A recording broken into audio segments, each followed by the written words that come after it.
I know that you're a big Minnesota guy. You're a big Timberwolves fan, and your Timberwolves are kind of a little bit of up and down. Karl-Anthony Towns has looked amazing. Karl-Anthony Towns has looked like Karl-Anthony Towns of old, but the team continues to have their struggles in the fourth quarter.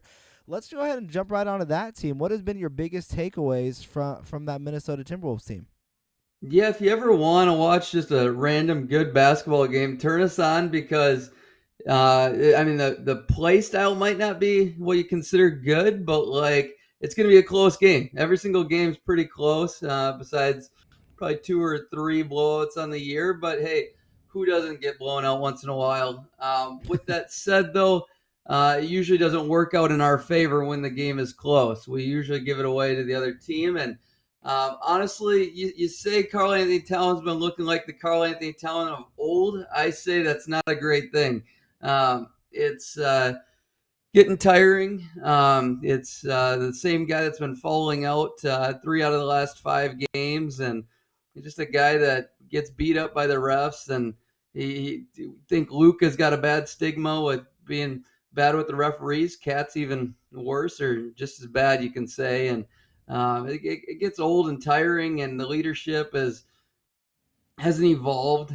He's been the same guy since literally year two. So I just been really proud of the way we've um, stayed the course defensively. That's basically been our identity this year. But do I think it's going to last? No. So we got to figure out our offensive identity because that's what this team's made of.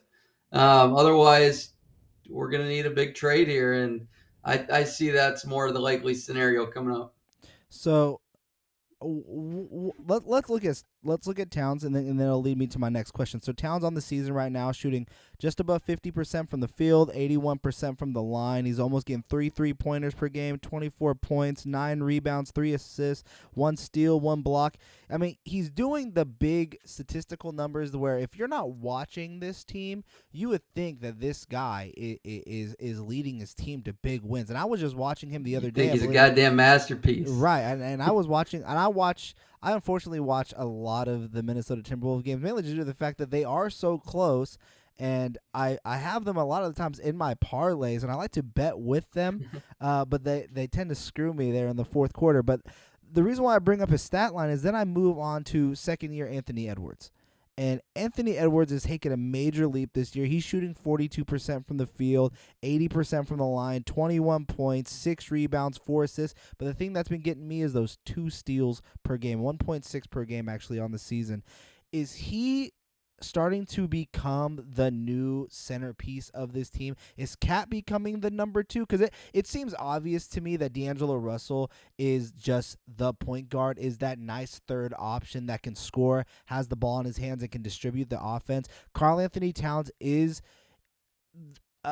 he seems to be the focus of the offense, but I feel like when I watch these games, that's not what Minnesota wants to do. They want to start leaning heavily on Anthony Edwards and seeing what he can become. He definitely gets the ball in the closing moments. It mainly goes to him, especially when they're down by at least 2 to 3 points or 3 points and they need a 3-pointer. It starts the ball in Anthony Edwards' hands. Do you feel, being how close you are to this team, that it's starting to lean more to Anthony Edwards' team and the other guy, and they're going to start building around him and he's that leader? Or do you still think this is Cat's team and the numbers show that?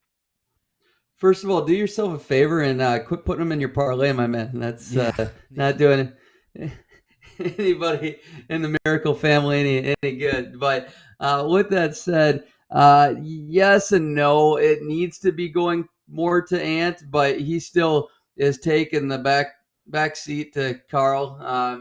He's really there. It's really a tough combination because there is no flow in our offense, and that's been the number one underlying word or theme of this season is flow, which there is none in this offense.